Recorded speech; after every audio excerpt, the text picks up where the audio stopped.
Hola a todos, bienvenidos nuevamente al canal. En esta ocasión les voy a hablar sobre unos casos que he presentado últimamente relacionados a la declaración anual. Y es en el supuesto en el que una persona tiene dos trabajos, dos patrones y obviamente dos nóminas. La gente se extraña de que tengan la obligación de realizar la declaración anual, siendo que pues simplemente son asalariados que incluso sumando pues sus dos sueldos no logran alcanzar los 400,000 pesos durante el año, durante el ejercicio fiscal. Sin embargo, la ley nos dice que si antes de haber concluido el ejercicio fiscal, o sea, antes de acabar diciembre, pues cortamos con ese trabajo, obviamente estamos obligados a realizar esa declaración anual y más aún cuando se tienen dos patrones. Entonces, esa es la primera extrañeza en esta clase de clientes que no saben de esta obligación que tienen ante las autoridades fiscales. Y más aún también se extrañan cuando ven que al momento de realizar la declaración anual les sale un monto a pagar demasiado alto, más o menos a partir de 10,000 pesos, o incluso llegan a suscitarse casos donde se llegan a cifras extraordinarias en donde el cliente no tiene esa liquidez para satisfacer obviamente ese saldo a pagar. Y esto sucede por una cuestión muy sencilla. Y voy a poner un ejemplo muy práctico que creo que la mayoría va a poder entender. En el supuesto de que tengamos dos patrones,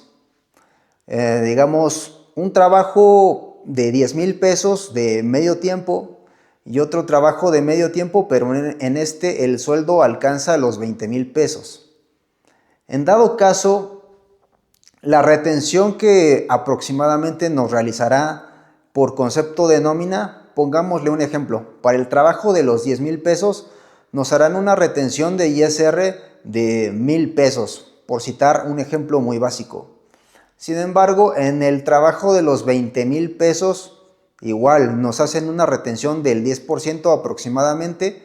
y esa cifra será de 2,000 pesos. Entre ambos trabajos, la cifra a retener será de más o menos 3,000 pesos durante el mes. Sin embargo, al momento de conjugar o de tener esos ingresos acumulables, serán 30,000 pesos mensuales, que a la larga, obviamente, y como sabemos y conforme a las leyes o el tabulador del ISR, mientras más gane la persona,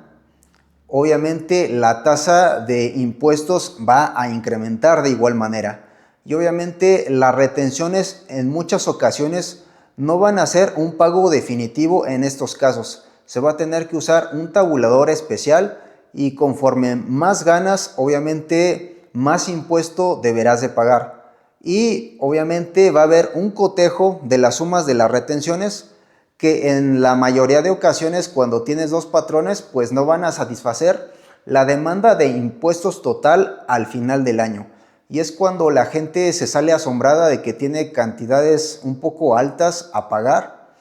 y más aún cuando no realizan deducciones personales como aportaciones a la Afore, no contratan un seguro, no tienen un plan para el retiro, no efectuaron gastos médicos, no le pidieron factura al dentista, al psicólogo, al nutriólogo o al médico especialista de manera privada que estén consultando para pues sus temas de salud.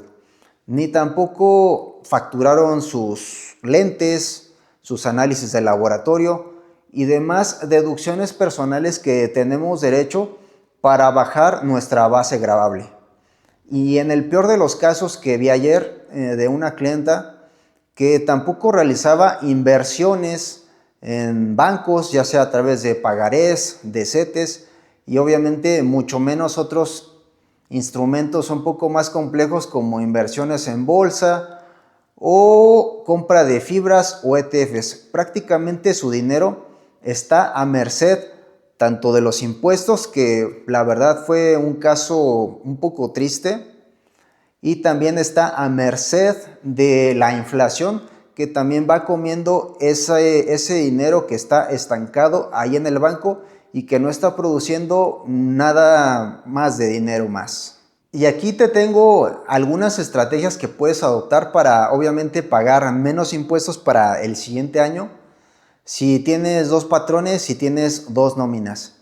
Puede haber el caso en el que puedas hablar con tu patrón y decirle, ¿sabe qué? Necesito que mejor me pague por honorarios. Y obviamente si hay ese consenso en ambas partes, pudieras quedarte con la nómina donde te están pagando más, donde tienes el salario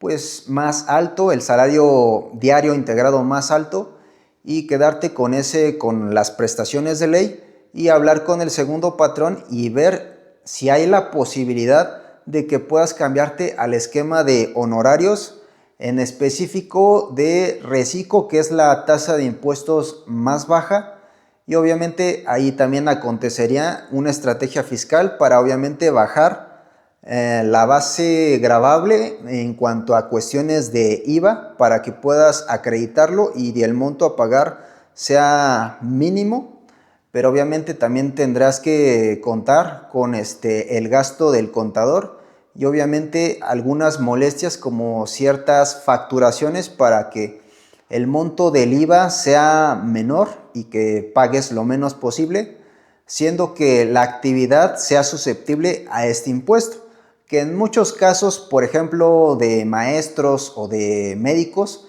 no grabarían este impuesto. Pero obviamente si trabajas para una cuestión de Estado como IMSS, ISSSTE, Pemex o demás secretarías de gobierno, la cuestión de que te pasen a honorarios ya sería un poco más difícil, porque pues ellos sí se rigen más estrictamente bajo la Ley Federal del Trabajo, y pues el trabajo que efectúa la mayoría de profesionistas en estas instituciones es subordinado y no está sujeto a que renuncies a esos derechos laborales. Sin embargo, si trabajas para un particular, pues sí puede haber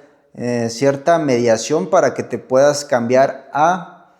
reciclo a través de honorarios. Sin embargo, en el supuesto de que no puedas, digamos, cancelar los trabajos, que estés en nómina, que no te permitan acceder al cobro mediante honorarios, puedes hacer la siguiente estrategia: guardar el 10% de tu sueldo de ambos trabajos y meterlos a una inversión en Sofipos. Y digamos que el invertir en Sofipos está exento de ISR hasta cierto monto mediado a través de la unidad de medida de actualización. Todo esto para que no pagues ese ISR de más y que además lo protejas contra la inflación, y que obviamente ese 10% al final del año lo puedas usar para pagar cierto saldo en contra que tengas que obviamente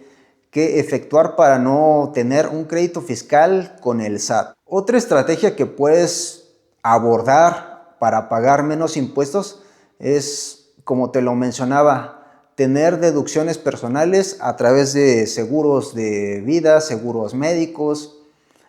también gastos hospitalarios, consultas con el dentista, con el médico especialista, el que quieras, el nutriólogo, psiquiatra y demás.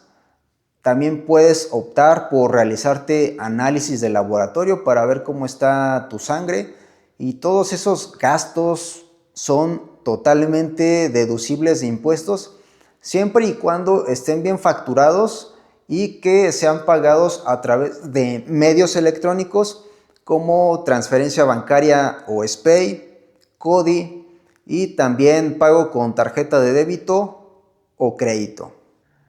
Y aquí también hay que hacer mucho caso y tener activado el buzón tributario para ver si no hay una requisición de cobranza ya por esos créditos fiscales que la mayoría de las personas pues no hacen caso a realizar esta declaración cuando tienen dos o más patrones, o incluso cuando cortaron la nómina a mitad del ejercicio fiscal, antes o después no concluyeron el año con el mismo patrón, pues también están obligados a realizar esta declaración para librarse de obviamente que el SAT los catalogue como una persona con una opinión de cumplimiento negativa y que de esta manera, si quieren acceder a un crédito, ya sea hipotecario, personal o de la naturaleza que ustedes quieran,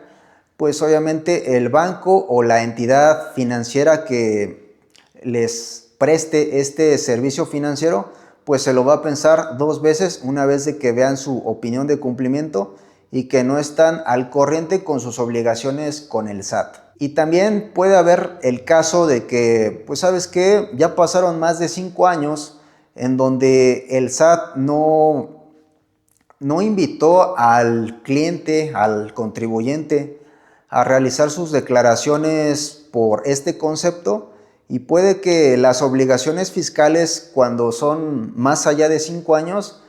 prescriban, y más aún si no son cantidades interesantes para el fisco, para llevarlas a un terreno de un congelamiento de cuentas, un embargo o demás gastos jurídicos que el SAT pues tenga que afrontar. Entonces sí importan las cantidades. Entre más jugosa sea la recompensa para el SAT, obviamente el contribuyente puede tener más problemas. Y también otra consecuencia que puede afrontar el contribuyente es la suspensión de sus sellos digitales para que pues le puedan timbrar la nómina. Y eso puede ser el problema más grave de todos, incluso más aún que el congelamiento de sus cuentas bancarias, ya que si no le permiten timbrar su nómina, pues obviamente esta nómina no va a ser deducible para el empleador y obviamente se puede poner en riesgo el trabajo del cliente, del contribuyente, y esto obviamente pues desencadena una serie de sucesos que van a devengar en la ruina económica de esta persona. Entonces es muy importante tener al corriente de nuestras obligaciones con el SAT, pagar lo que se tenga que pagar dentro de estas declaraciones, y obviamente le pido a los contribuyentes que hagan las cosas adecuadamente, porque dentro de pues el estrés que genera que debas demasiado dinero por créditos fiscales de declaraciones pasadas que se han hecho, o incluso que se han hecho caso omiso, que no las han realizado, pues se debe de afrontar esto con mucha calma, con estrategias fiscales que obviamente un contador preparado y que pues lea la ley, que la tome de una manera adecuada, pues deberá de efectuar, y obviamente no caer en defraudaciones fiscales, en inventarse números, en negar patrones, porque eso al final de cuentas es peor que la misma omisión de las obligaciones, ya que se están inventando datos, y aquí sí que se puede tener más problemas con el SAT, e incluso el contador que incurra en esta clase de prácticas pues también puede meterse en graves problemas. Entonces yo invito a la gente a que, si es sujeto a estas obligaciones fiscales, que haga caso, que no deje el problema crecer, que tengan educación financiera y fiscal, y que obviamente atiendan primero estas necesidades. Y dime tú, si entras en este supuesto caso, si el SAT te tomó por sorpresa y te está cobrando de más, ¿y qué vas a hacer al respecto? ¿Qué solución o qué probabilidades o estrategias te está ofreciendo tu contador para que obviamente el monto a pagar sea menos, pero siempre amparado bajo la ley? Y bueno, esto sería todo. Espero te haya gustado este video. Si tienes algún problema de esta naturaleza, te puedo ayudar. Puedes enviarme un mensaje a través de mis redes sociales, que voy a dejar acá abajo en la descripción de este video, o a mi número personal para que puedas enviarme por ahí un mensaje y te pueda orientar al respecto. Y bueno, sin más, te agradezco tu atención y nos vemos hasta el próximo video. Cuídate.